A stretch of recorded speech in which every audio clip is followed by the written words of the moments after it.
Fala galera, sejam muito bem-vindos ao Esporte Coletivo. Tô aqui hoje com um vídeo quente, com notícias boas aí. Corinthians pode estar fechado com o Vina, meio atacante ali que é do Ceará hoje. Também temos o Flamengo, o Rogério Ceni mais contratado do que nunca, agradando finalmente o torcedor do time da Gávea. E temos também a questão do São Paulo. Diniz foi demitido, o Raí foi junto, então aquele elo que segurava Diniz no time fica sendo somente o Daniel Alves, mas ficou por lá. E o São Paulo já busca um novo treinador. Vou falar sobre isso, tem dois nomes que são bem quentes aqui, eu quero explicar pra vocês. Vamos lá.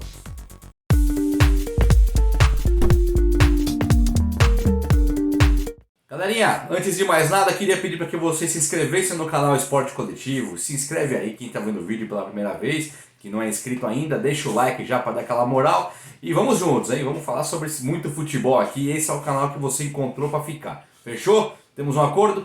Se inscreve mesmo, hein? Tô pedindo, vamos lá.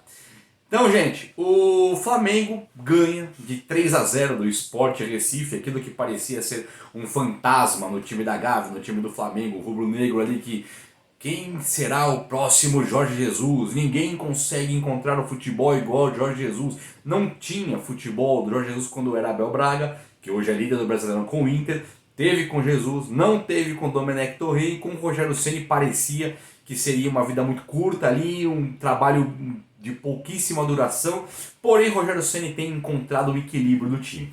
Ele fechou um pouco a zaga, fechou mais o meio campo, compactou as linhas do Flamengo e aí, meus amigos, sobra a qualidade individual. Todo jogo Arrascaeta é um assistente ou faz um gol, Gabigol é gol todo jogo, Bruno Henrique tem encontrado um pouco seu futebol e Pedro voltou e já faz gol sempre que entra.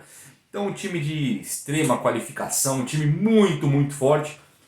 Está a 4 pontos do Internacional hoje, depois dessa goleada em cima do Sport, e ele tem um confronto direto com o Inter. Então nada impede do Flamengo ganhar do Inter, pode ficar a 1 ponto, pode sim ser o time a conquistar aí o bicampeonato brasileiro. Muito provável que dê Inter e Flamengo realmente brigando forte por esse título na reta final. O São Paulo cambaleou muito, acho que perdeu a chance. E o Atlético Mineiro também é um dos que corre por aí brigando esse título. Mas acho que Inter hoje e Flamengo eu coloco com um pouco mais de força e Rogério Ceni tem seu trabalho hoje bem aceito e isso é um fator muito importante. Galerinha, falando agora sobre Vina e o Corinthians. O Vina é um meio atacante que tem se destacado demais no time do Ceará. Ele tem sido um objeto de desejo, um objeto no bom sentido, um objeto de desejo de muitos torcedores que eu tenho visto por aí nas redes sociais. São Paulo gostaria do Vina, Santos também, apesar da situação financeira. Todos os times do primeiro escalão do futebol brasileiro, com exceção talvez do Flamengo e talvez do Palmeiras, eles gostariam de contar com o futebol do Vina. E o time do Corinthians é um time que tem um trabalho que é novo, é um trabalho onde Andrei Sanches sai do comando da presidência do time e entra o Duílio, que é também ali da sua chapa, talvez seja uma continuidade, mas o Duílio já conta com uma presença de um novo treinador que é o Wagner Mancini, que deve ser o técnico que vai ficar para o próximo ano no Corinthians, próximo ano não, para 2021, próxima temporada no caso, né? E por uma vez que Thiago Nunes não deu certo à frente do time do Corinthians. E o que é interessante é que o Wagner Mancini ele faz um trabalho muito mais parecido com o de Tite, com o de Mano Menezes, com o de Carille, do que um futebol igual ao de Thiago Nunes. É um futebol muito mais reativo do que propor jogo, posse de bola. Ele lembra as raízes, as origens que foram do Corinthians, desse DNA corintiano, de uma marcação muito pesada nesses últimos anos, desses 3 treinadores que eu falei, Mano Menezes, Tite e Carille. Então o Wagner Mancini ele tem tudo para finalmente deslanchar na sua carreira e ser aquele técnico respeitado, e não um técnico de trabalhos em times pequenos, que briga para não cair muitas vezes, etc. Então é a chance do Wagner Mancini. Acho que ele vai aproveitar essa chance e deve fazer sim um bom trabalho com o Corinthians. O Corinthians ele conta com jogadores como Otero e Casares, que são 2 meio-campistas e são bons de bola.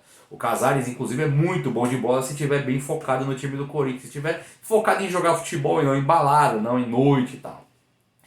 Mas é um meio campo forte já. Você pensa no Gabriel ali, você tem já um meio campo forte. Então o Vina onde que se encaixaria aí?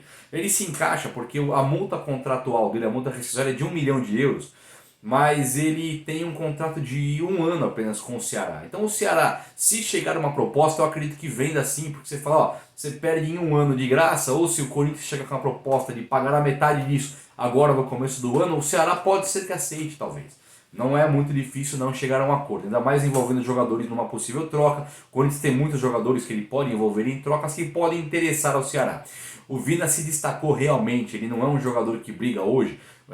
Ele briga para não cair, ele briga por uma vaga de Sul-Americana ali com o Ceará. Só que ele é um jogador que tem se destacado muito, tem sido um dos melhores meio-campistas do país, em muitas circunstâncias, jogando com um time até um pouco mais frágil do que esse primeiro escalão que eu citei. O Inter, o Corinthians, o Inter, o Santos, o Palmeiras, o São Paulo, o Grêmio, o Flamengo.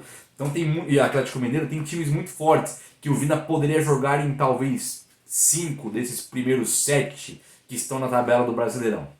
Não desmerecendo o Ceará, mas o Ceará ele entra com uma campanha já, ele já conta com uma campanha um pouco questionável para um jogador muito talentoso muitas vezes. Então acho que o Vina almeja sim um pouco mais na sua carreira, talvez o Corinthians ele brigue em mais títulos do que somente talvez o Campeonato Cearense. E eu acho que o Corinthians ele está muito próximo de fechar com o Vina e vai ser bastante interessante analisar como o Wagner Mancini fecharia esse meio campo aí. Vai ser interessante. Galerinha, falando agora do assunto que mais movimentou a tarde de segunda-feira, o São Paulo teve ali o seu presidente, Júlio Casares, após emitir uma nota oficial, ele deu uma coletiva falando da mudança do comando técnico do São Paulo, comando técnico todo. O treinador foi mandado embora, seu assistente e tal, tudo que chegou com o Diniz foi embora. E Raí também, que era o elo que segurava Fernando Diniz no São Paulo, que foi o homem que contratou o Diniz e manteve o Diniz no cargo nos momentos de maior turbulência dessa gestão. O Raí também se desliga. Ele tinha a proposta, tinha o acordo de ficar até o final do Campeonato Brasileiro no São Paulo, que são mais 5 jogos, aí 5, 6 jogos. E aí o Raí, ele concordou em ficar, mas ele já seria carta fora do baralho. Ele não ficaria. O São Paulo já tinha até contratado para o lugar dele aí o Rui Costa, que é um homem forte do futebol também, vai trabalhar na negociação de jogadores, na venda, contratação. Então ele é um cara que chega no São Paulo, já tinha chegado. Mas o Diniz, ele tinha sim, até dito pelo próprio presidente Júlio Casares em algumas oportunidades, Diniz deve ser mantido ganhando ou perdendo o brasileiro porque o trabalho é muito bom. Muito bom, foram as palavras de Júlio Casares. Só que o trabalho desandou, o trabalho que realmente tinha andado muito bem, e quando o Júlio Casares deu essa entrevista, Diniz estava a 7 pontos do segundo colocado, o trabalho desandou do nada. O São Paulo foi eliminado pela Copa do Brasil, pelo Grêmio, uma coisa absolutamente normal. Um gol do Diego Souza, foi 1-0 no primeiro jogo, onde o São Paulo poderia ter feito gols também com o Brenner, com o Luciano, e depois o São Paulo perde, empata o jogo 0-0 no Morumbi e é eliminado. Normal. O Grêmio é muito qualificado, o Renato Gaúcho muito mais experiente que o Diniz. Só que aí o Diniz ele entra numa situação que ele começa a brigar com o elenco e perder jogos absurdos, como por exemplo, time reserva do Santos no Morumbi, goleada para RB Bragantino, goleada pro Internacional, que brigava um título. O Inter foi até o Morumbi ganhando de 5-1 do São Paulo, o que foi um vexame histórico para a torcida do São Paulo, para o time do São Paulo. Então o Diniz ficou insustentável e foi demitido de maneira até correta, no meu modo de ver. E o São Paulo, alegando sempre que não tem dinheiro para fazer contratações, ele tem no mercado nomes como Mano Menezes, que está sem clube, Felipão, que está sem clube, tem Dorival Júnior, que poderia voltar, tem Aguirre, que poderia voltar para o São Paulo, esse é gringo, mas estou falando dos que estão aqui no Brasil, tem alguns nomes. São Paulo uma vez pensou em Rogério Ceni. O Rogério Ceni hoje, pelo que eu falei no Flamengo, pode ser um nome descartado assim, porque dificilmente o Flamengo vai se livrar de Rogério Ceni agora. Então, passam nomes como Galhardo pela cabeça do torcedor, Miguel Ángel Ramírez. Galhardo, meus amigos, muito caro para o São Paulo. Um técnico de extremo nome, um técnico que é almejado até, corre na boca pequena aí pelo Barcelona. Então acho que Galhardo totalmente um sonho distante. O que pode ser, Miguel Ángel Ramírez poderia, mas Miguel Ángel Ramírez está apalavrado com o Internacional também. Não sei se o Inter se arrependeu por ter Abel Braga muito bem no momento do Inter, mas o Miguel Ramírez é o técnico que está apalavrado com o Internacional. Então para o São Paulo, fica aí que para mim é muito realidade, é o Vilas Boas, o técnico português que treinou o Chelsea ali 2011 para 2012 e estava no Olympique de Marseille agora e se desligou do Olympique de Marseille, que vive um momento muito turbulento. E tem também Thiago Nunes, que é um homem que trabalhou no Corinthians, deu muito certo no Atlético Paranaense, não deu certo em nada no Corinthians, mas é um homem que é da confiança do Rui Costa, o executivo de futebol que entrou no lugar do Raí. Então, Thiago Nunes passa para mim a ser um nome fortíssimo no time do Morumbi. E também Vilas Boas é um sonho que o torcedor do São Paulo quer. Vilas Boas já teve outras conversas com o São Paulo em outras oportunidades e ele quer dirigir um time brasileiro. Inclusive ele disse que queria ser o primeiro treinador português a brilhar no Brasil treinando o time do São Paulo. Não aconteceu porque Jorge Jesus brilhou muito e também o Abel Ferreira do Palmeiras. Mas técnico português aqui no Brasil está em moda. O Abel Ferreira é o atual campeão da Libertadores, o Jorge Jesus é o anterior e ainda é o campeão brasileiro, Jorge Jesus. Então, São Paulo, acho que Vilas Boas passa a ser um nome fortíssimo e de extremo interesse do time do Tricolor.